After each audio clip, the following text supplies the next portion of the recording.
Oi, oi, oi, oi, oi. Estou eu aqui de novo para o meu devocional da madrugada. Então, eu prometi que eu ia gravar um vídeo esse final de semana. E aí, como todo brasileiro, eu deixei para os 45 minutos do segundo tempo. Mas vai sair sim, agora, tá? E eu vou tentar ser o mais breve possível. Hoje eu vou falar de uma área que é a minha área, que é a área de agronomia. Para quem não sabe, sou agrônoma. E o título que eu escolhi para essa reflexão de hoje, ela fala assim: a agronomia de Deus. Nossa, é possível? Como que a agronomia pode estar relacionada ao reino de Deus? Tem umas observações interessantes aqui para vocês. Eu vou ler para não ficar tão cansativo, tá, gente?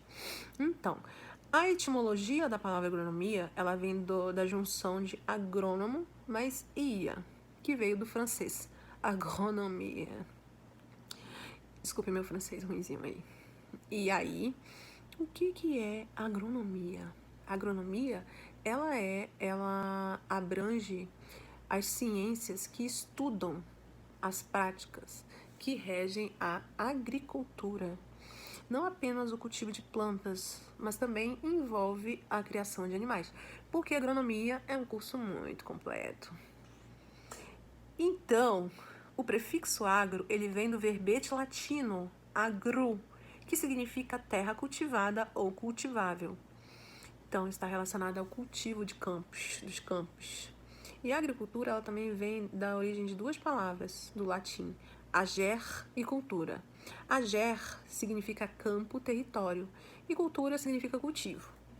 Então, vou falar um pouco do início das atividades agrícolas, né, enquanto humanidade, né, ela surgiu ali, separou o período neolítico, que é o período da pedra polida, do período da pedra lascada. Então, acredita-se, né, que a agricultura foi responsável pela fixação do homem primitivo num, num único lugar, né? Quando ele percebeu que podia controlar a natureza, ele se fixou num lugar. E a partir daí ele começou a desenvolver pequenas vilas. E também tem uma coisa interessante de dizer que provavelmente a agricultura ela começou quando as mulheres que colhiam os frutos começaram a perceber que ao enterrar a semente elas geravam plantas iguais àquelas que as tinham originado, certo? Então, com o passar do tempo, o homem ele identificou e selecionou entre os grãos selvagens aqueles que produziam características que mais interessavam aos agricultores, né? Principalmente relacionada a tamanho, sabor, produtividade. E assim começaram os primeiros passos da agricultura, né? Então, as principais áreas agrícolas, elas estavam localizadas nos vales do rio Nilo, no Egito, e as margens do rio Tigre e Eufrates, né? Naquela região da Mesopotâmia, que é extremamente rica e que agregou muito para a história da humanidade, né? E também nas margens dos rios Amarelo e Azul, na China. Então, há registros de cultivos em pelo menos 3 regiões diferentes do mundo e em épocas distintas. Então, na Mesopotâmia, na América Central, no período pré-colombiano e nas bacias da Índia e da China. Então, como eu falei no início, a agronomia é um campo de estudo muito abrangente e é multidisciplinar. E ela estuda, né, as técnicas, o uso das técnicas e das tecnologias para otimizar a produção agrícola, né? Então, como dito, o surgimento da agronomia ocorreu diante da necessidade da sobrevivência humana na Terra.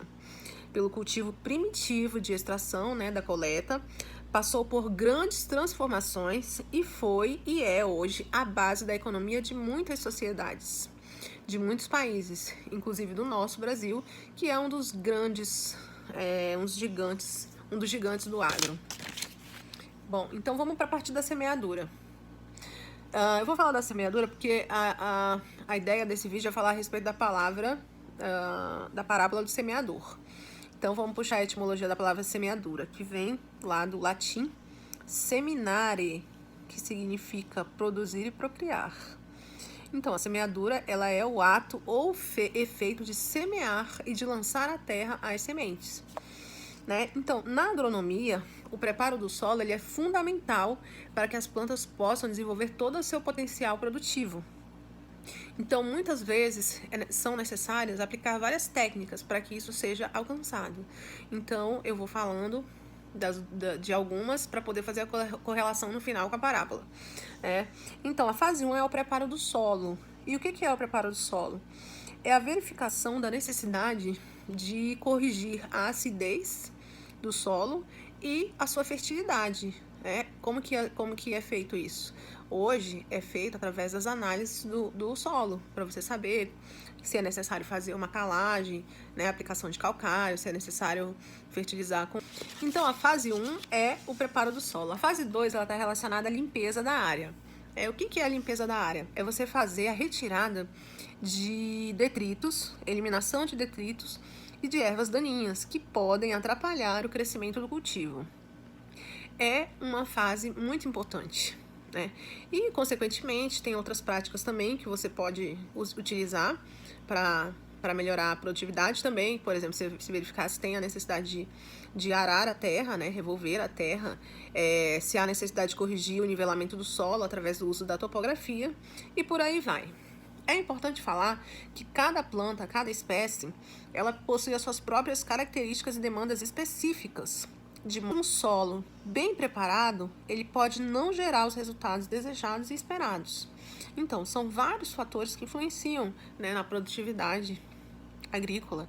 Em relação mais especificamente falando da semente, que está ligada aos fatores internos, presença dos fito-hormônios necessários a todo aquele desenvolvimento, e dos fatores externos, que são relacionados às intempéries do clima, luz, água, temperatura e por aí vai.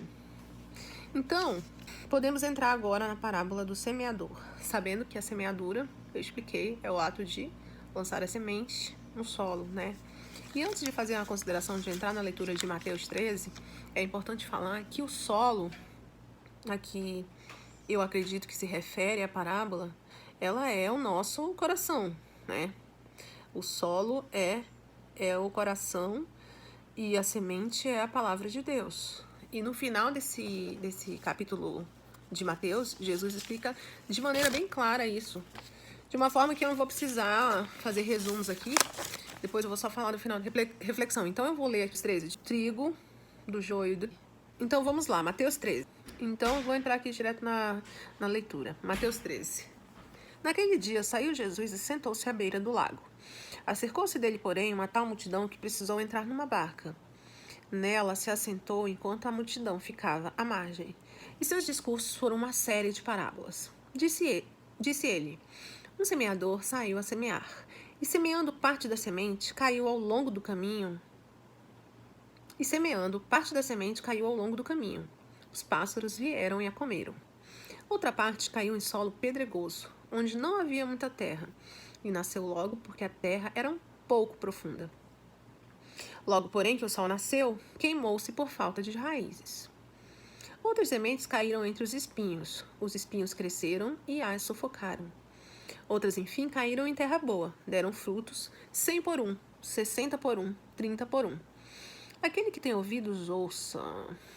Os discípulos aproximaram-se dele, então, para lhe dizer-lhe: por que eles falam em parábolas? Respondeu Jesus: porque a vós é dado compreender os mistérios do reino dos céus, mas a eles não. Ao que tem, se lhe dará em abundância, mas ao que não tem, será tirado até mesmo o que tem. Assim se cumpre para eles o que foi dito pelo profeta Isaías: ouvireis com vossos ouvidos e não entendereis, olhareis com vossos olhos e não vereis. Porque o coração deste povo se endureceu, taparam seus ouvidos e fecharam os seus olhos, para que seus olhos não vejam e os seus ouvidos não ouçam e o seu coração não compreenda, para que não se convertam e eu os sare. Olha que forte isso. Mas quanto a vós, bem-aventurados os vossos olhos, porque veem, ditosos os vossos ouvidos, porque ouvem. Eu vos declaro em verdade, muitos profetas e justos desejaram ver o que vedes, e não ouviram, ouviram o que ouvis, e não ouviram? Quem não gostaria, né, de ouvir isso diretamente da boca de Jesus? Ouvi, pois, o sentido da parábola do semeador. Então, agora Jesus vai explicar exatamente o que ele quis dizer com a questão das sementes que caíram no caminho, na pedra, nos espinhos. Então, aqui. Quando um homem ouve a palavra de Deus e não a entende, um maligno vem e arranca o que foi semeado em seu coração. Este é aquele que recebeu a semente à beira do caminho. O solo pedregoso em que ela caiu é aquele que acolhe com alegria a palavra ouvida, mas não tem raízes. É inconstante. Sobrevindo uma tribulação ou uma perseguição por causa da palavra, ele encontra uma ocasião de queda, ou seja, abandona aí a fé. O terreno que recebeu a semente entre os espinhos representa aquele que ouviu bem a palavra, mas nele os cuidados do mundo e a sedução das riquezas a sufocam e a tornam infrutuosa. Ou seja, são aquelas pessoas que estão procuradas só com as coisas, preocupadas com as coisas dessa época, né? As coisas materiais. Não estão preocupadas com o reino espiritual, né? Então, a terra boa semeada é aquele que ouve a palavra e a compreende e produz fruto, 100 por 1, 60 por 1, 30 por 1. Ou seja, cada boa semente semeada numa terra boa, ela vai dar uma quantidade diferente de frutos para o reino de Deus. Jesus propôs outra parábola. O reino dos céus é semelhante a um homem que tinha semeado boa semente em seu campo.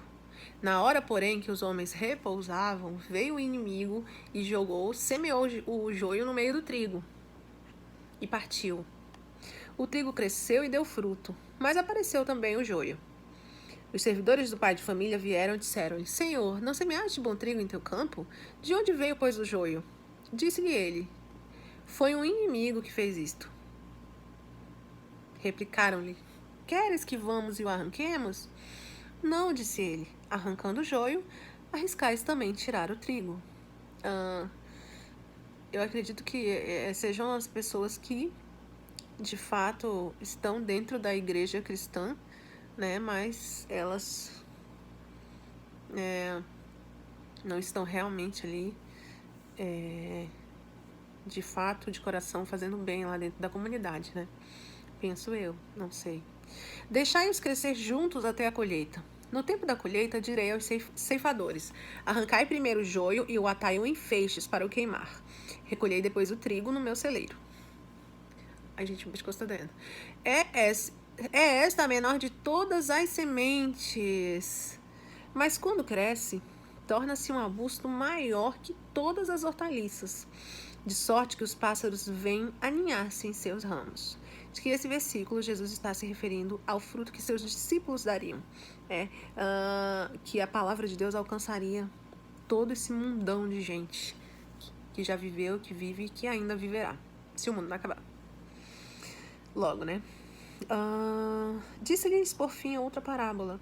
O reino dos céus é comparado ao fermento que uma mulher toma e mistura em 3 medidas de farinha, que faz fermentar toda a massa. Ou seja, o reino dos céus, ele é como um fermento. O que o fermento faz? Ele faz a massa crescer, aumentar, né? Tudo isso Jesus disse-lhe à multidão em forma de parábola. De outro modo, não lhe falava, para que se cumprisse a profecia. Abrirei a boca para ensinar em palavras, revelarei coisas ocultas desde a criação. Salmo 7:2. Então despediu da multidão, e em seguida entrou de novo em casa, e seus discípulos agruparam-se ao redor dele, para perguntar-lhe: Explica-nos a parábola do joio no campo? Jesus respondeu. Agora esse é o grande resumo dessa parábola da semeadura, prestem bem atenção. O que semeia a boa semente é o Filho de Deus, ou o Filho do homem. Quem que é o Filho do homem? É Jesus Cristo. Jesus Cristo é o Filho do homem. Então, ele é quem semeia a boa semente. O campo é o mundo. A boa semente são os filhos do reino, e o joio são os filhos do maligno. O inimigo que o semeia é o demônio. A colheita é o fim do mundo. E os ceifadores são os anjos.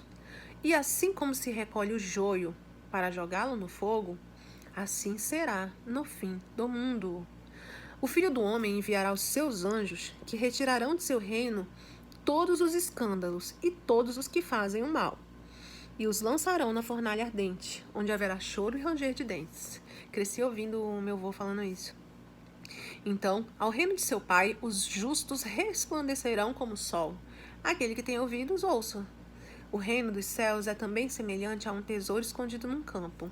O homem o encontra, mas esconde de novo. É cheio de alegria, e cheio de alegria vai, vende tudo que tem para comprar aquele campo. O reino dos céus é ainda semelhante a um negociante que procura pérolas preciosas. Encontrando uma de grande valor, vai, vende tudo o que possui e a compra. Diz que esse versículo ele está se referindo às pérolas preciosas que, quando o homem acha, ele faz de tudo, né, por aquela para conseguir o reino de Deus. O tamanho é precioso, né? O reino dos céus é semelhante ainda a uma rede que, jogada ao mar, recolhe peixes de toda a espécie. Quando está repleta, os pescadores puxam-na para a praia. Sentam-se e separam nos cestos o que é bom e o que jogam fora o que não presta. Assim será no fim do mundo. Os anjos virão separar os maus do meio dos justos e os arrojarão na fornalha, onde haverá choros e ranger de dentes. Repetindo de novo. Compreendeste tudo isso? Sim, Senhor, responderam eles.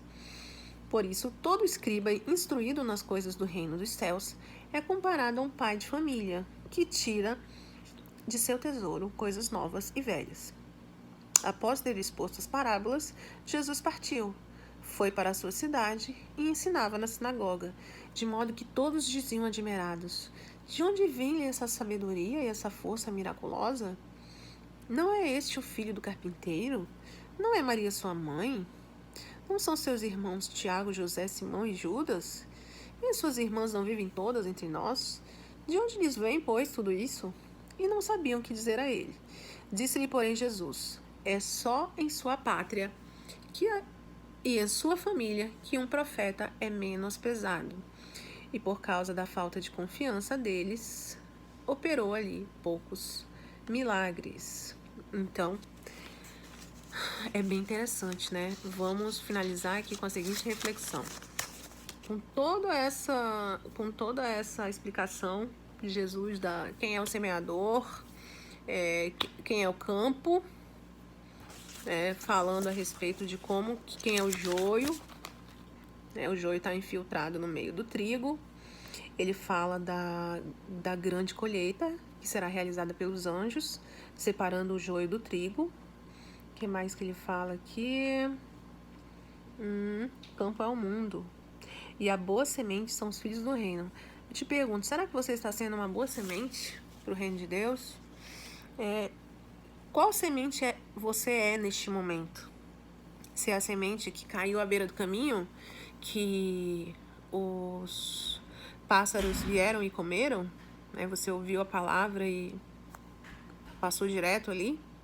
Você é a semente que caiu no meio do pedregulho, que no início, né, se encheu de alegria e disposição, né? E agora as suas raízes não foram tão profundas, né? Que o sol veio e queimou? Ou seria você sementes que caíram entre os espinhos, que cresceram e sufocaram, né? Os espinhos, eles são os nossos problemas desse mundo, as preocupações. Às vezes nós ficamos muito preocupados com as coisas terrenas e esquecemos, né, de agradecer a Deus, adorar a Deus, louvar a Deus. E eu acho que essa é uma questão que nós temos que refletir. Identificando o momento em que você está dessa semeadura, o que você pode fazer a respeito disso? Como eu falei lá no início do vídeo, cada espécie de planta ela requer condições especiais para desenvolver-se e dar frutos. Assim somos cada um de nós, que temos as nossas particularidades, que crescemos em diversos ambientes, alguns favoráveis, outros desfavoráveis, né? Então, nós precisamos, né, da semente, da palavra de Jesus, e para poder nos desenvolvermos e gerar frutos, né? Dar frutos, assim como cada um de nós, ao seu modo, poderá dar frutos, como a leitora falou. 100 para 1, 30 para 1, 10 para 1, 100 para 1, 30 para 1, né? 100 para 1, 60 para 1, 30 para 1. Muitas vezes, como eu falei no início, é necessário, na preparação do solo, do nosso coração, nós identificarmos se há necessidade de colocar um fertilizante, fazer uma adubação, né? Que, ao meu ver, pode ser comparada com a palavra de Deus. Às vezes a planta está ali, ela está com uma série de deficiências nutricionais, então para ela voltar a ter o seu pleno desenvolvimento, o seu vigor, para ela frutificar, ela tem a necessidade da aplicação de fertilizante, do adubo, né? Das quantidades corretas. Então o adubo poderia ser a palavra de Deus. E, como eu falei, na segunda etapa, que ela estava relacionada à limpeza da área, né, para o cultivo, para a semeadura. O que é essa limpeza? Eu entendo que a gente pode relacionar com a limpeza das ervas daninhas, né, que podem atrapalhar o desenvolvimento. A limpeza das ervas daninhas, ela está relacionada a uma autocrítica, uma autoavaliação a respeito das ações, dos pensamentos, das coisas que nos impedem realmente de buscar o reino de Deus, de buscar Jesus Cristo, os maus hábitos, né, que eles se desenvolvem de uma maneira muito rápida. As ervas daninhas, elas têm uma característica que elas conseguem sobreviver e se multiplicar. Ela tem diversos mecanismos de defesa. Então, as ervas daninhas, elas podem ficar em estágio de dormência por muitos e muitos anos. Muitos. Elas podem ser congeladas e após também, quando elas são descongeladas, elas mantêm o seu vigor e elas voltam a se desenvolver, né? Então, é assim com as coisas, com os hábitos ruins, né? Eu comparo como umas ervas daninhas. O que mais tem aí são pessoas convidando para você fazer todo tipo de coisa que não agrega em nada na nossa vida espiritual, não agrega nada para o reino de Deus. E a gente precisa ficar fazendo essa limpeza no nosso espírito, né? Até porque nós vivemos aqui nesse mundo. E Jesus disse, ele pediu, na oração que ele fez lá no Evangelho de João, ele pediu a Deus que não os peça que os tire do mundo, mas que os livre do mal, né? E os frutos, que eles sejam as ações de bondade e caridade na salvação de um irmão. Uma palavra que é dita com o coração, ela pode salvar a vida de alguém, ela pode salvar o espírito de alguém. Então, que a nossa boca seja a fonte da salvação de um irmão que está precisando, né? Como eu falei, às vezes uma palavra ela é capaz de mudar o dia daquela pessoa, ela é capaz de revivê-la, né? E é uma experiência assim ímpar. Vamos lá. Aqui frutos do Espírito para o crescimento do reino de Deus. Então, nós devemos pedir ao Espírito Santo os dons do Espírito Santo para que nós possamos dar os frutos do Espírito, né? Possuem os frutos do Espírito e os frutos da carne, que estão relacionados aos desejos, às coisas desse mundo. E para finalizar, apesar das condições desfavoráveis, você pode crescer e frutificar, né? O ciclo de crescimento de uma planta ele é dividido basicamente em duas fases: a fase vegetativa e a fase adulta reprodutiva. Presta atenção.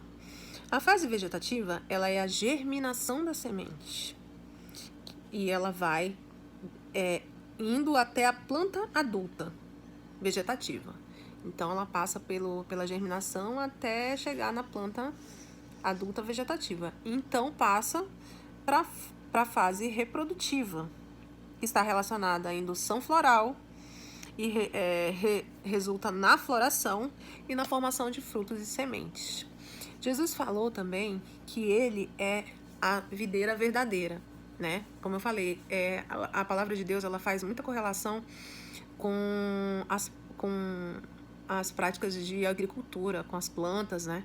E é muito interessante quando você faz essa correlação. Jesus disse que ele é a videira verdadeira e que nós somos os ramos, e que se nós estivermos ligados à videira verdadeira, nós não morreremos, nós daremos muitos frutos ao reino dos céus.